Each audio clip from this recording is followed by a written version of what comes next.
Hi, everyone. Welcome to Chronically Health Collective, where we learn about different coaches and what they have an expertise on. So, today we are going to be welcoming Jessica Hammock, and she is the powerhouse in the world of emotional wellness and identity work. Jessica is a licensed trauma specialist, trauma recovery, and transformational coach, and founder of Vibrant Voice, coaching, consulting, and counseling. She holds a master's in counseling and brings over 20 years of experience in education, leadership, and mental health. Currently, she serves as a director of behavioral and mental health for over 100 campuses and 25,000 students. Jessica is so passionate about helping women transform trauma into purpose, reconnect with their true identity, and walk in emotional freedom. She's also a podcast host, speaker, and author dedicated to teaching others how to nurture the best version of themselves. Please welcome to the show, Jessica Hammock. Thank you. So excited to be here today.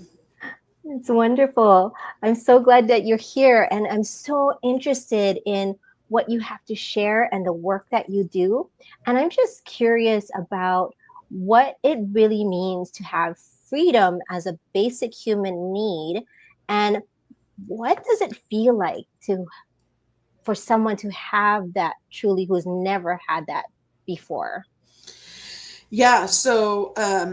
When we think about freedom, a lot of people think about political freedom or Mm, freedom when it comes to like a physical liberty, right? The ability to go and do something. But this comes actually from the idea of Dr. William Glasser. He actually postulates that there's five basic types of human needs. So most people, when they think of basic needs, they think of survival, like food, clothing, and shelter.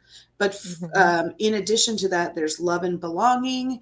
There is fun. There is survival, there's freedom, and then some level of power, which is us having achievement and skills. So freedom is something that we have choice in. And so mm, from a person that has been through some sort of trauma process or something traumatic in their life, they feel like that choice has been robbed from them. And so to mm, exercise that sometimes can feel very overwhelming in the nervous system. Even I was talking with a client the other day and she's like, I finally feel like I've anchored in to what my belief system is about this one thing. And she said, I can't stop crying. And she's like, it's not a bad cry, but at the mm, same time, this idea that I had a choice, I executed on my choice, and now I'm anchoring it in. Still, it's not this amazing I feel so wonderful. She's like, I'm just like feels really unsteady almost. And I'm like, you're exercising a freedom because you're in a place where your nervous system has said you're safe to do that. And you made a mm. choice. You have a choice to participate in something. And so, a lot of times, people that have experienced trauma or went through significant events in their lives, that is something that has almost been robbed from them. Interesting. And I just wanted to ask, like, I felt that shift already with you, Jessica. Like when you talked about anchoring, right? It's just a small, slight shift within yourself. What made you interested in becoming a trauma recovery and transformation coach? Yeah, so good. I started out as a teacher and I Mm-hmm. started out working in education, and I learned to be a really good math teacher because I figured out later in life I had learning trauma from math when I was in elementary school, essentially. But in my mind at the time, I thought I just need to know how to become the best math teacher to really help the kids. It was the problem. I perceived the problem as not a good teacher. What I learned in the journey was it had nothing to do with my ability to teach Mm-hmm. math. It had everything to do with the student's experience and the relationship connecting the student to the teacher. And I found that the more I built relationships, the faster time collapsed around them doing math well and lessening this mental barrier or resistance to math. But ultimately, what it came down to is that no matter how much I improved that relationship gap, there were students that still had trauma in their life, and that Mm-hmm. prohibited them from feeling love and belonging even when it was offered, from feeling connected, from learning, from growing. And I'm like, there has to be a better way that I can provide support, not just for my students in front of me, but for all people to recognize what I learned in this journey is that trauma is an injury. It's an injury in our nervous system. It's an injury in our Mm. story. It's an injury in our brain and how it processes memories. And the most encouraging part for me in that is that that injuries can heal. And so I really became about how can we help people heal in their spirit, their heart part of them, their soul, their mind, will, intellect, and emotions, and in their body when they experience something. Oh, and I'm sure you've seen a lot of healing. Do you feel like you've healed yourself along the way, just like when you were a Uh, teacher teaching math? yeah, there's so many parts of my story that I processed through my own learning trauma and the failures that I experienced early on in math. Mhm. But not just that, healing the relationship between the student and the teacher. And I've gone on to really actually now educate teachers and say to them, it doesn't matter how amazing you are at teaching reading, teaching math, teaching history, teaching science. You can know all the content, and your students will still experience a gap, a trauma. It's about relationship. um, Trauma is healed through relationship, as Mhm. for people who didn't create the wounding. And Mhm. oftentimes we want people that created the wounding to do the work with us, to heal with us, but they don't necessarily always have that capacity to. And the good news, I Mhm. think, is that anybody can participate in a relationship with somebody in the right way. They call it a protective factor. Mhm. That trauma can be healed even by people who didn't create the wound, which gives Mhm. so much hope for anybody who's experienced any kind of trauma of any sort. Mhm. Trauma, that healing can occur, and it is processes and systems to go through some of those steps to Mhm. see where it's stuck. Where is the wound stuck at? Is it stuck in the body? Because Mhm. different body parts can hold different types of trauma emotions, Mhm. memories attached to it. Is it stuck in the mind and what we're thinking and believing? Or Mhm. is it stuck in our heart like a deep, painful wound? And so, what types Mhm. of support and connection are needed because of it? Oh, this is so good. I'm learning so much from you. Um, can you tell me more, like all of this practice, you talk about there's a big T trauma and a little T trauma, but Yeah. sometimes the lowercase hurts cut the deepest. How do we honor the quiet wounds that steal our sense of freedom? Oh, yeah. So, big T trauma, when we think of that, is what traditional people traditionally has been talked about with trauma. Big events or situations like car Mm-hmm. accidents, war, sometimes a medical situation, something like that causes a big wound.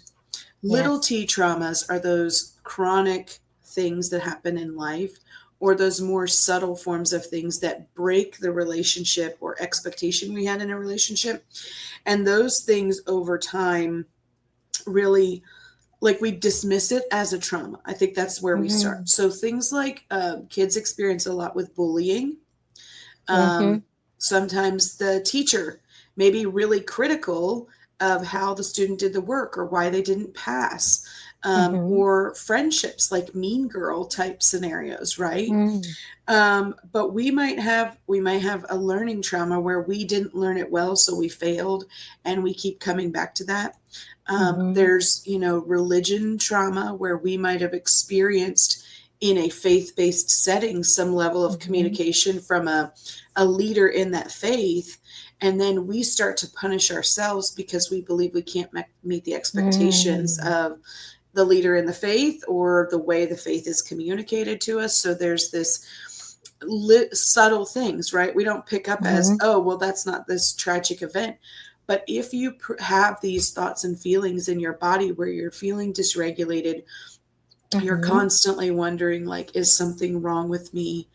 Oftentimes you don't perceive, like I said, you have the choice to act on something or do something different because you Mm-hmm. believe you might let somebody down or you're not good enough. And there's so many pieces. So Mm-hmm. sometimes even for a lot of people, moving can Mm-hmm. be subtle forms of trauma, because Yeah. I had a client I worked with, and she was an adult, and she said we moved 5 times when I was in elementary school. Oh my And goodness. yeah, her family was, I think, a military family, and Military? some. And she said, I realize now I had 5 different versions of me, because everywhere I went, I created a new identity, almost of Mm-hmm. sorts, to fit in, to be accepted, which created this trauma wound in her identity, because she didn't feel safe being herself, to be Mm-hmm. loved and accepted, to find that love and belonging need met. And so moving, even across town, new friends, new situation, depending on the age it happens. Mm-hmm. So it's things like that that break the relationships that we have, that break the cycle of connection to love and belonging, Mm-hmm. that produce those little T events. I tell people, Interesting. money trauma. If you go to the Oh, grocery big one. store, Yes. if even as Mm-hmm. simple things, this is how it comes out simply. If you go to the Mm-hmm. grocery store and you go to swipe your debit card and your heart's pounding and you're like, I hope, because let's face it, like what Yeah. was once $195 for groceries is now Yes. $652 for groceries, Or right? double Well, here in Hawaii. yeah. But if they're going to the grocery store and they're trying to swipe their card and they're like, I hope the funds are there. I hope it's fine. Like, and Yeah. then, and let's just say, for Mm-hmm. instance, the machine is on a glitch and it declines the card, or it says re-swipe. In that moment, if you internally are like, oh my gosh, this is so embarrassing. Wonder what people thinking. What are they feeling about Mm. me? It's okay. Like, I thought there was money there, but now I'm not sure. And what's happening? And you start to internalize that. That is a trauma response that Mm. you have learned about money, oftentimes because of Mm. your family's perception and conversations around money. And that's a little T trauma. Interesting. So I've worked with foster care children here in Hawaii, and the big T shows up, but the little T, like we notice certain things that will draw a Mm-hmm. lot of times. And we're now fostering a dog, and like Yeah. it's obvious to us that she has gone through trauma Yeah. because even if and I have crutches, like the slight movement of my crutches will like Yeah. make her skittish. But with the kids, they either try to like appease you or Mm-hmm. they like withdraw. Like there's so many different subtle ways that appears for them, Yeah. right? A Yeah. hyper vigilance of sorts, like they become hyper vigilant. And somebody's who's experienced like a sexual trauma, a lot of Hmm. times you'll find them in restaurants, and you may not know that they've had a sexual trauma, but here's a big tell. A lot of times is they have to sit at the chair that's facing the door. Ah, They have to know where the exit is. They yeah. have to know their escape. They'll sit with their back towards the wall, Mm, or their back facing certain things, or they're focused so they can see the exit, they can see the door, they know the hmm. pathway to escape. That's a subtle tell. Not every person, Not every person, right? but for quite a Yeah. few. Like that's a nervous system response for a trauma that Hmm. they experienced.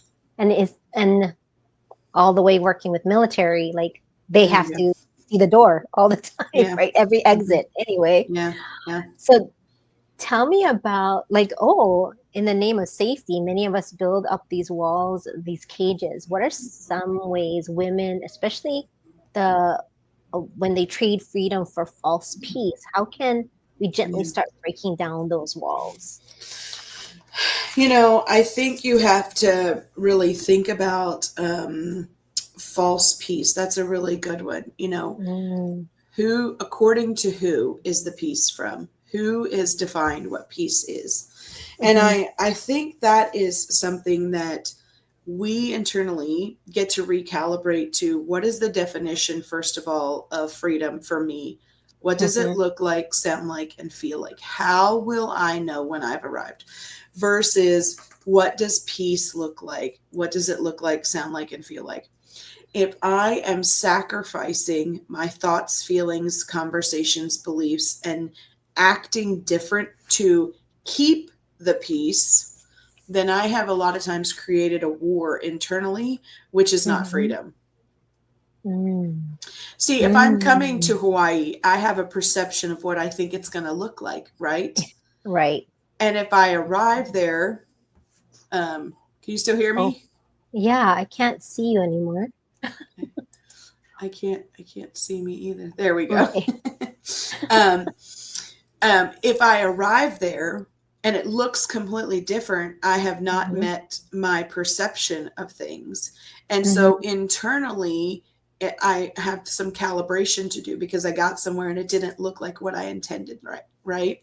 Mm-hmm. So I think it really starts with us defining what does freedom look like, sound like, and feel like for us in our individual situation, and what does peace look like, sound like, and feel like. Otherwise, we're going to sacrifice our answers or how we show up in our environment or in our relationships to do what feels Mm-hmm. harmonious or peaceful when internally we feel in conflict. So we want to make sure our nervous system is really anchored in that peaceful state. Oh, I love that. I- And I saw the thing go by. I don't know if we have 2 minutes left or not, but I want to ask one more question. Is that okay? Sure, sure. Okay. When someone says, I don't know what I need, what's really going on beneath the phrase? And then how do you help them um, with getting to know what they need? I think this is a long answer, so I'm going to give a short response and then we can always discuss again after the break Okay. because I know we're up. But the first thing I would start with is exploring permission, giving Mm, them permission to explore what they need in safety. And so permission and safety are two big components when you're working with trauma and you're healing the nervous system. That mm-hmm, permission piece of, I'm giving you permission to start to explore what it looks like for what you need in a safe way. And so I'm happy to share more about that maybe after the break. yeah. See where it went. A life empowered is closer than you think. We're all looking for a better way. Reimagine what's next with a new sense of exuberance. Why not power on like you mean it? Or power off blissfully? A better sleep is a better awake. You've never moved like this before.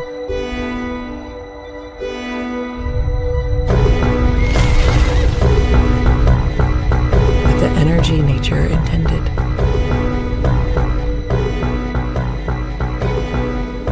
Imagine reprogramming the way you look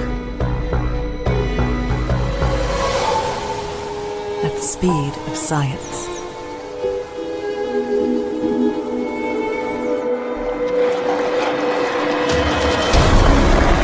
At longevity. At exhilaration. It's next level rejuvenation.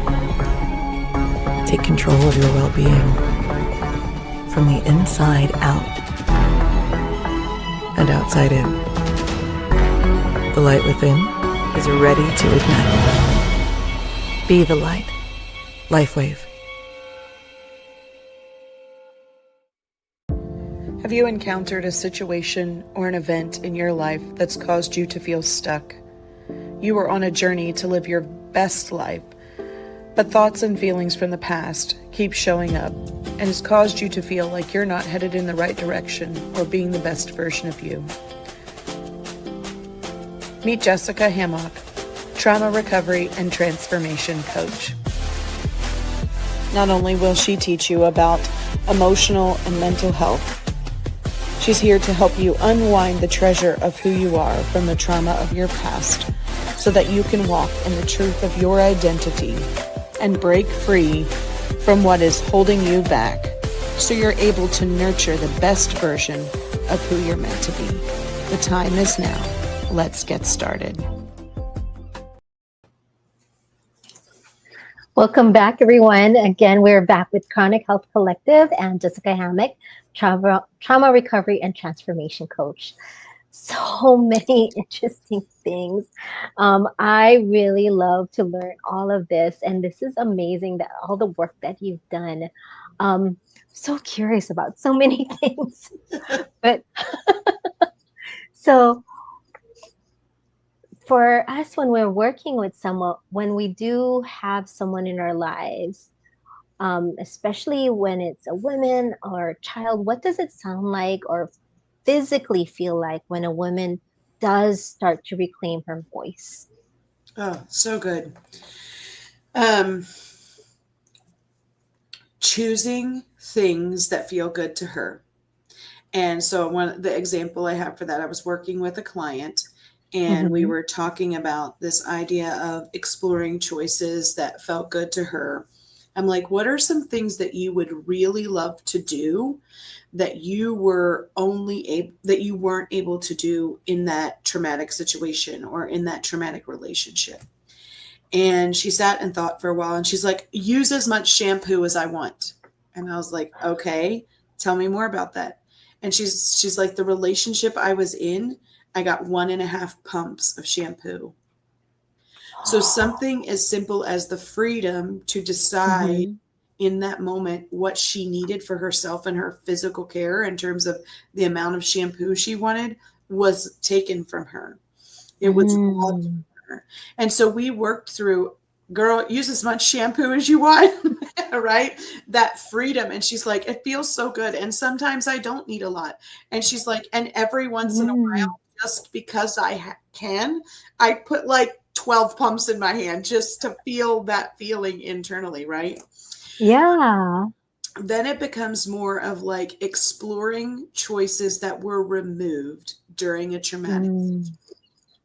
And I will say this initially, when women especially begin to explore this, there will be some hypervigilance, some looking around, some like, what's the Mm. reaction that's going to happen? So, partnering those choices and that exploration with some practical breathing strategies to anchor in the body, a short breath in, a long breath out. That's 4-8 breathing, or I say smell the flower and blow out the candles.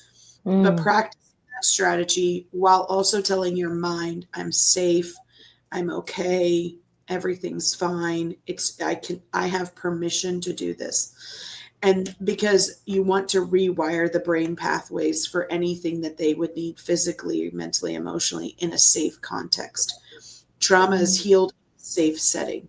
So all those components need some rewiring of safety, but it can be those basic things that they experience. Sometimes it's choosing the beverage that they really wanted to choose or the clothing that they wear. Mm-hmm. So many people take that freedom, that independence, the ability to choose, and they don't recognize how much they really have. Mm-hmm. And somebody who's been in a severely traumatized situation or relationship or environment has those things removed from them. And it's starting with that permission, but then really allowing them the safety to experience new things. Mm. So when does it cross over? Like we know about shopaholics, right? Mm. So when does it start to cross over where we take too much of that? Like we go Mm. to extreme. Like how do you recognize that and how do you have your patients like Yeah. recognize that it's When yeah, are go ahead. you when are you doing things to avoid feeling?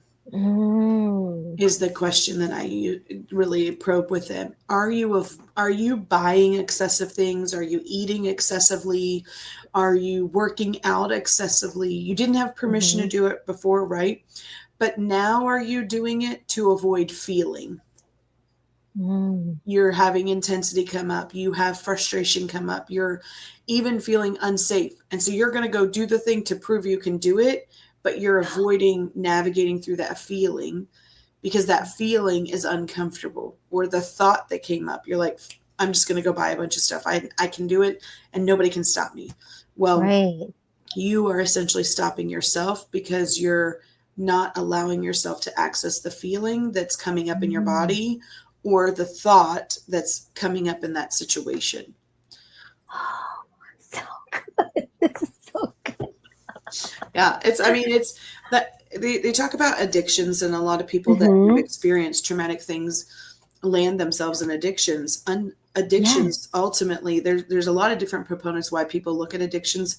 What I have found is that it's oftentimes very rooted in that love and belonging piece is missing.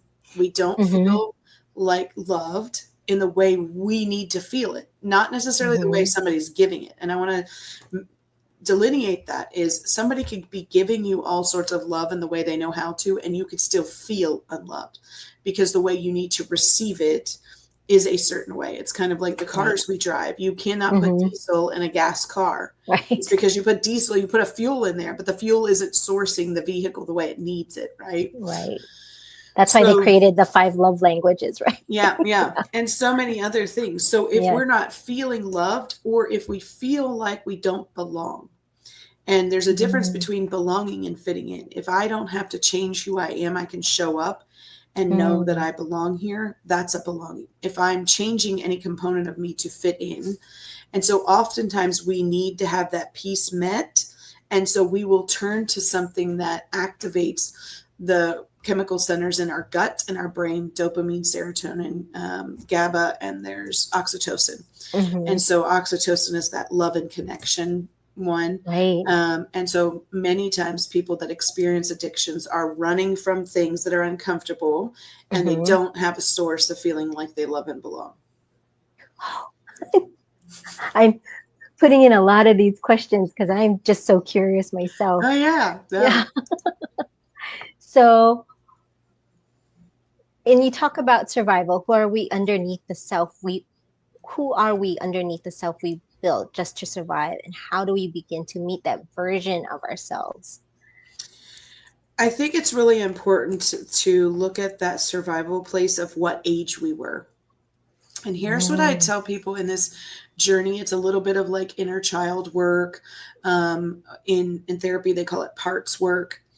But a lot of times what happens is our whatever you want to call it, our subconscious, our personality, our inner child, all of those components, a version of us experienced survivorship at a certain age. And we sacrificed things we didn't recognize that we were sacrificing, right? We change our behaviors or our actions to bring ourselves to a level of what we perceive as safety and comfort in the moment.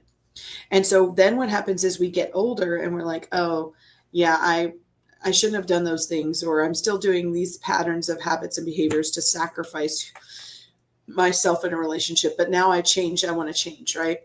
So what we do is a lot of times we'll rationalize. We'll say, well, I know my parents weren't capable of this, or I know that person couldn't provide me this.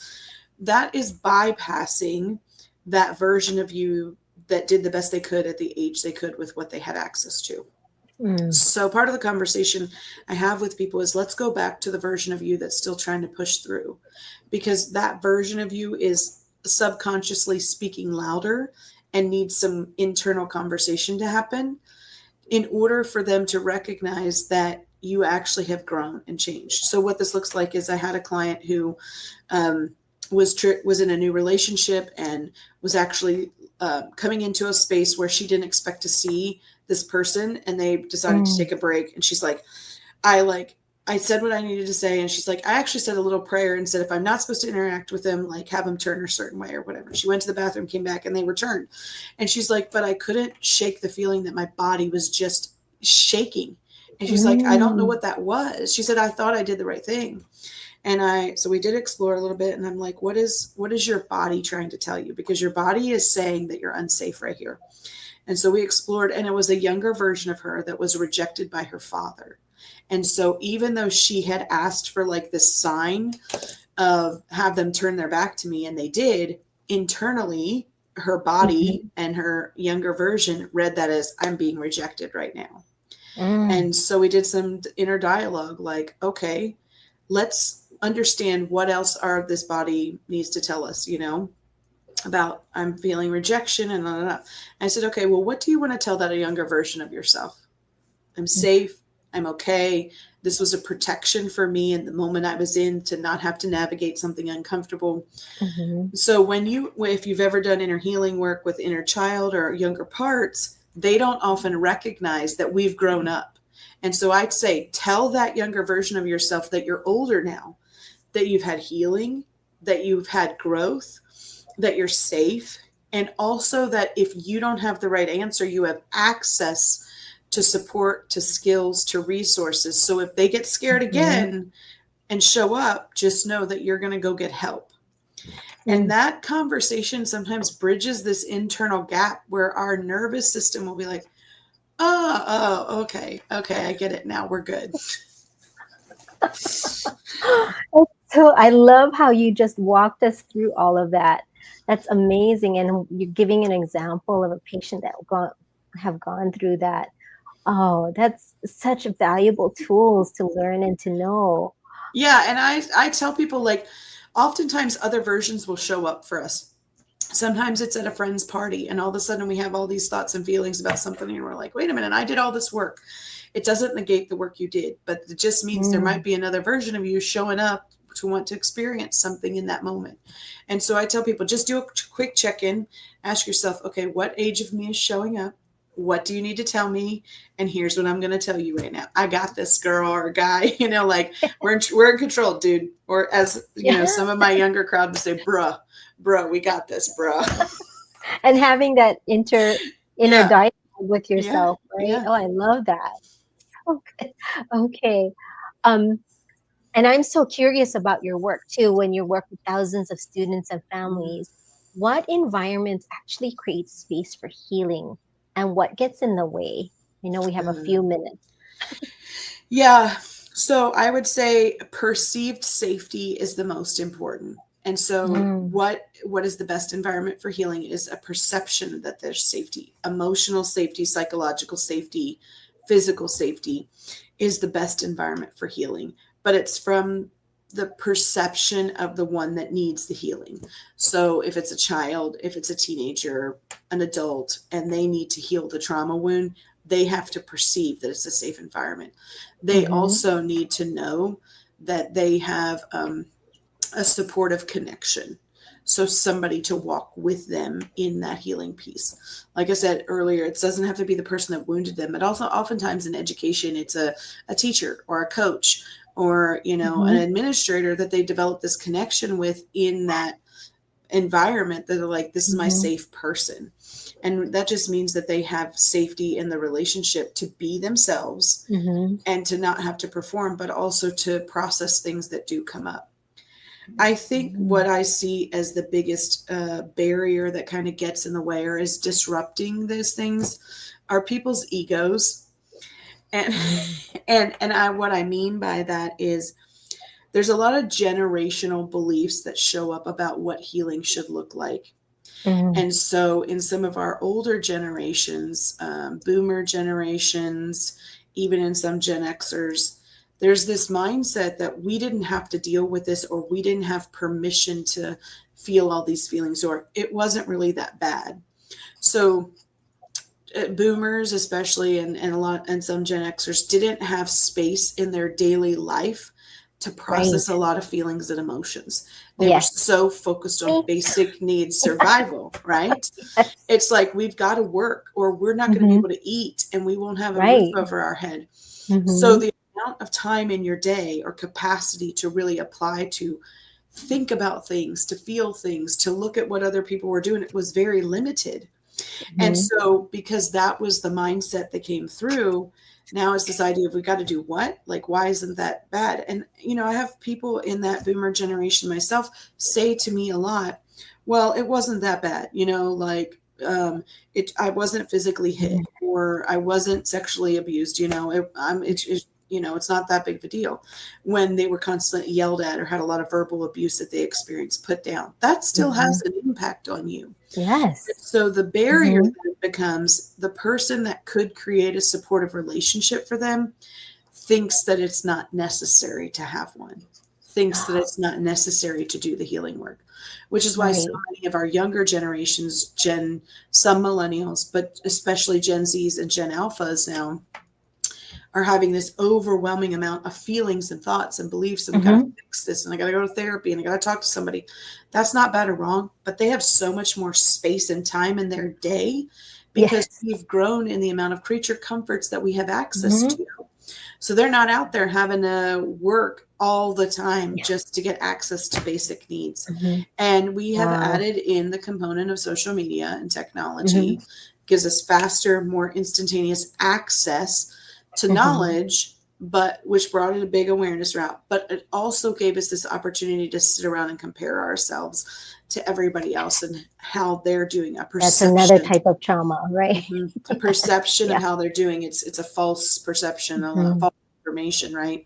Yeah. And so this ego is the barrier. Well, you don't need that, or you're just fine, or pull yourself Mhm. up by your bootstraps, whatever thing you want to throw in there. But ultimately, it comes down to this idea of the barrier to healing is really a lack of supportive relationship because somebody's ego is in the way. So Oh, so good. I'm getting all these goosebumps. yeah, But we'll return after this break. Thank you so much, Jessica, for yeah. sharing all of this. Are you struggling to communicate effectively or lead with clarity? At Bambushu Coaching, Vince, a certified peace specialist and brain health trainer, offers solutions tailored to your needs. Whether it's developing better leadership skills, improving communication, or fostering peace in stressful environments, Vince has the tools to help you thrive. Through personalized coaching and training, Vince helps you tap into your strengths, reduce stress, and communicate with confidence. The result: stronger leadership, clearer communication, and more peaceful, productive environments. Ready to lead with clarity and peace? Connect with Vince at Bambushu Coaching today. Why do 98% of beauty enthusiasts rave about coolness? It's all in the blend of ancient wisdom and modern science. Introducing Coolness Pearlescent Face and Eye Serum Cream. This powerhouse combines the antioxidative power of schisandra berries, the glow of pearl powder, and the hydrating wonders of dragon's blood extract. It's like a time machine for your skin, making it radiant, firm, and oh so smooth. Inspired by ancient Chinese traditions and backed by modern nutritional science, this serum cream is perfect for dry, mature, and aging skin. Say goodbye to dullness and hello to youthful radiance. And guess what? For a limited time, you get a free cooling eye cream applicator with your purchase. It's time to unlock your inner glow with coolness. So what are you waiting for? Treat your skin to the best of both worlds today. We're back again with Chronic Health Collective and the amazing trauma recovery and transformation coach, Jessica Hammock. So I'm going to ask you an interesting question. So let's see. What's one totally random thing that makes you feel free? Like dancing in the kitchen or singing in the shower? I would say for me, it's road trips by myself that I can wind the window down and turn the radio up.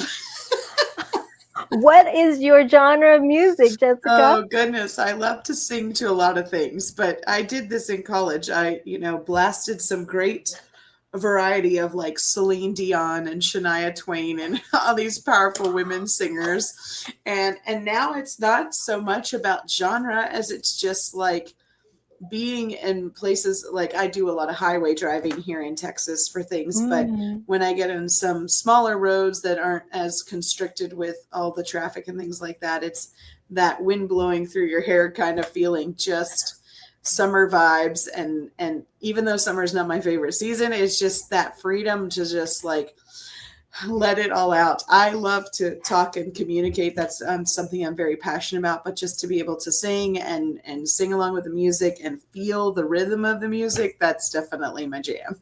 I love it. So do you have a convertible? No, I don't. Probably a good thing I don't.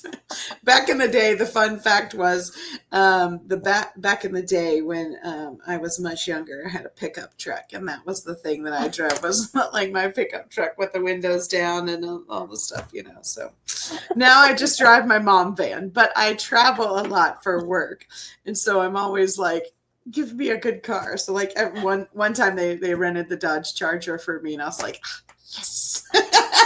I can feel the power of the car. I can turn the stereo up, and yeah, it's quite interesting. So when you talk about that type of freedom, how can someone express themselves and really find that way of like wanting to drive right on the highway and feeling that freedom? Yeah. What can we do to like get the person there to want to blast the music? Like, Yeah. what are some practical ways for Um, as general people of the public? yeah, general. I think identifying like personal practices that they can, it's it's kind of like what one of the ways that a mentor that I follow talks about it is being in a primal state, which is like that Mm, trauma reactive state versus what we call a power state. And a power state kind of, if I think about a power state, I think of somebody like a Wonder Woman pose. You're in that place where you feel completely exhilarated. And mhm, so if you ask somebody, if you were a superhero, what would you be? And how would you know you were experiencing that superhero moment? Because they mm, might not identify it as a freedom yet, but if they're in that power state, they have taken back what has been stolen from them in that trauma process. And ah, so for everybody, it is that like, okay, nobody's watching me in a way that feels constrictive. Nobody is telling me I can't do it like this. And for some, it may be dancing in the kitchen, right? mhm, Um, and so I think usually there's this, so there's something called the energetic scale of emotions. oh, And you can look it up. It's referenced by Frederick Dodson in a book called Levels of Energy, or David Dawkins in Power versus Force.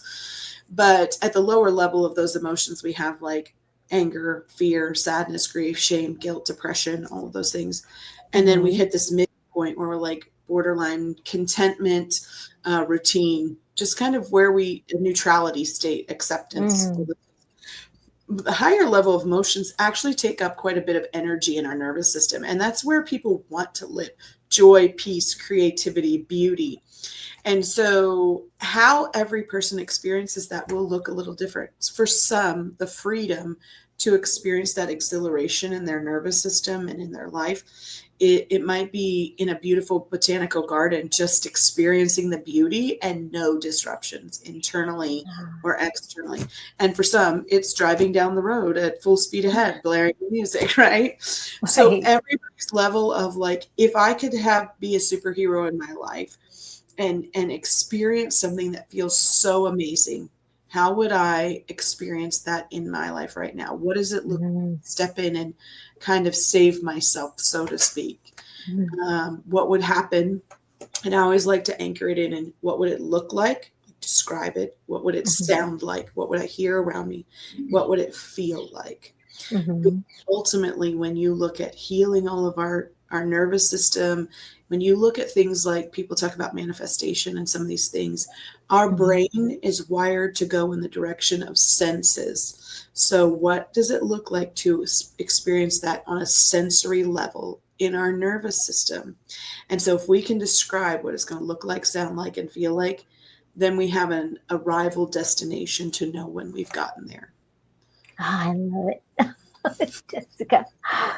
So, two-part question. What Sure. is the most unusual superhero you've heard of from your clients and patients? And what is your superhero? Let's see. Unusual superhero. That's great. A lot. It's not so much it's unusual, but I think it's still rooted in this is the one Mhm, that they'll default to a lot of times. And this tells me there's still healing to do, is they'll say, mm, I wish I was invisible so I could hear what mm. other people are saying.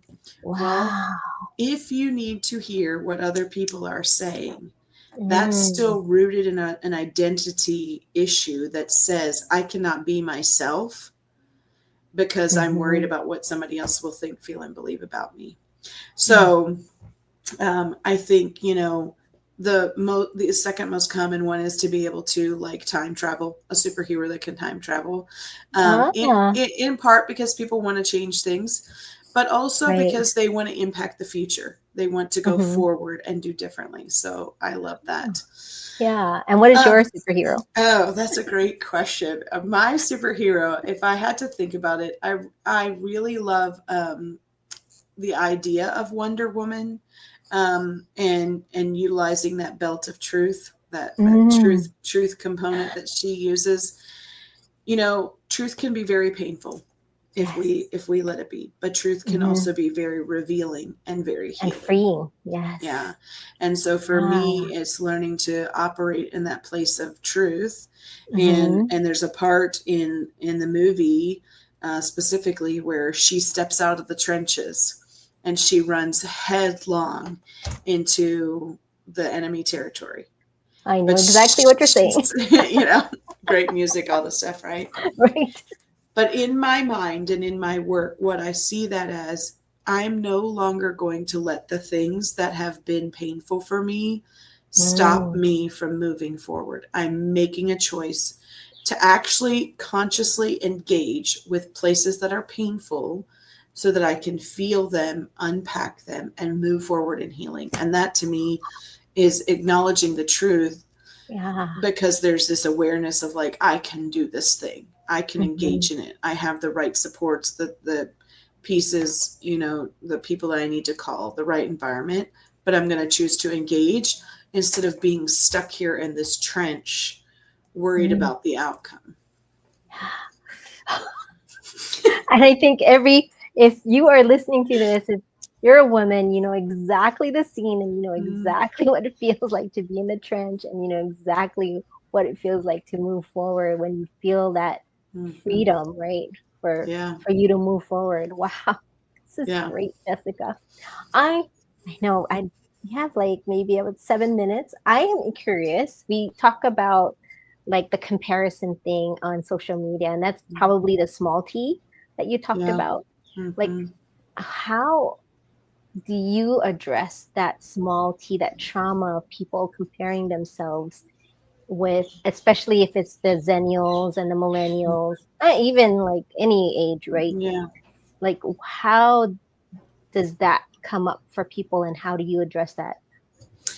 I really start to ask them, why does that person get a vote in your life about who you are? Who gave them permission to vote? And it starts sometimes with simple relationships. And I'll say, are they paying your bills? Like, are they taking care of you? Because some kids, especially kids and teens, right? It starts out with, okay, my mom and dad said this and I don't like this, right? Okay, well, they're paying your bills and they're providing for you. So they get a little bit of a vote in some of your actions, right? But if you're an adult and you're comparing yourself to somebody else, or you're shut down by what some mean comment is on social media or so-and-so, why do they get a vote? Like, why do they have permission all of a sudden? And who gave them permission? Did you give them permission? And it's kind of like, oh, well, I just want people to like me. I get that. And, I kind of equate it to this other saying. My dad used to say this all the time. I'm sure it came from somewhere, but he's like, it didn't have to do with acceptance, but I apply it to them some the same way. It's like, you can fool some of the people all of the time, and you can fool all of the people some of the time, but you can't fool all of the people all of the time. Right? Yes. And so when I tell people that, I say, some of the people will like you all of the time, and all of the people will like you some of the time. But not all of the people will like you all of the time. All right, everyone. Jessica is dropping some knowledge. That is so good. So if we are constantly changing who we are and sacrificing it for someone else to like us or accept us, then we have betrayed ourselves. And that is continuing to perpetuate trauma wounds. When we have left who we are, we betray ourselves. We're telling ourselves those false stories. Sometimes it's, well, if I just fix this one thing, somebody else will like me and then everything will be fine. Really? So why do they get to decide is the biggest thing. And I always tell people, there's something out there. It's public knowledge. It's called Rules for Being Human. And one of the rules is what we love or hate about ourselves is, the rule is others are merely a mirror of you. And what you love or hate about someone else is merely a reflection of you. And so oftentimes when we latch on to something somebody says, it's because we have that insecurity in ourselves. Mm. That's why it bothered us. But when we're rooted and grounded in confidence about who we are and how we're meant to show up in the world, those things do not bother us. And we have this recognition of, I'm only seeing a portion of somebody else's life and who they are and how they're showing up, as opposed to changing who I am all the time just to be loved and accepted. I hope everyone gets to watch this. This is so good. So Jessica, how can people reach you? And is there any events or anything that they can watch you next? Yeah, so they can reach me on my website, vibrantvoice.life. I'm on Facebook, Vibrant Voice by Jessica, on Instagram at Jessica Vibrant Hammock. All of those places are great places to catch me. I'm actually launching a new group mentorship program for women specifically and for teenage girls. It's called the Becoming Journey, and it's really focused on those identity places we've let go of and healing the past wounds so that we can move forward in kind of our purpose and our calling in life and what that looks like from a group mentorship thing. I always have access to a free class that I offer. It's called Relax, Release, Reset. And it's how to, so it explains at a very basic level what stress and trauma looks like, sounds like, and feels like in our nervous system and in our mind. So people can have this awareness of like, oh, that really is trauma. It's a little bit more in depth than what we've talked about here today. But we talk about other ways to relax your body first, to release your emotions, and then reset your nervous system. What a lot of people miss is this idea that they try to mind process something when they're feeling, and they have to relax their body first, because trauma has to be healed in a relaxed body setting. So it's really important to do that breath work, to breathe through it, to relax your nervous system. There's some other techniques I teach, but once you're relaxed, then your body is able to access something called your prefrontal cortex, which is your thinking and reasoning brain. Right. Your brain can't access that if you're in a trauma response or if you think and perceive you're in danger or there's a threat. So it's really important to relax so that you can activate what's really going on. What emotions do I need to release? What brain thought belief systems do I need to rewire? All of those components. And then how do I fully reset my nervous system in a way that I don't do this the same way next time? That's so much you're offering, Jessica. This is great. So hopefully everyone gets into touch with vibrantvoice.life and find her on Facebook as well as Instagram and all of her upcoming events. And I want to thank Jessica Hammock as well as Andy and Mina for having this wonderful platform, Chronic Health Collective. You can find us on a blog and also on a magazine that we offer. So please join us again on Chronic Health Collective. Thank you so much, and everyone have a wonderful week.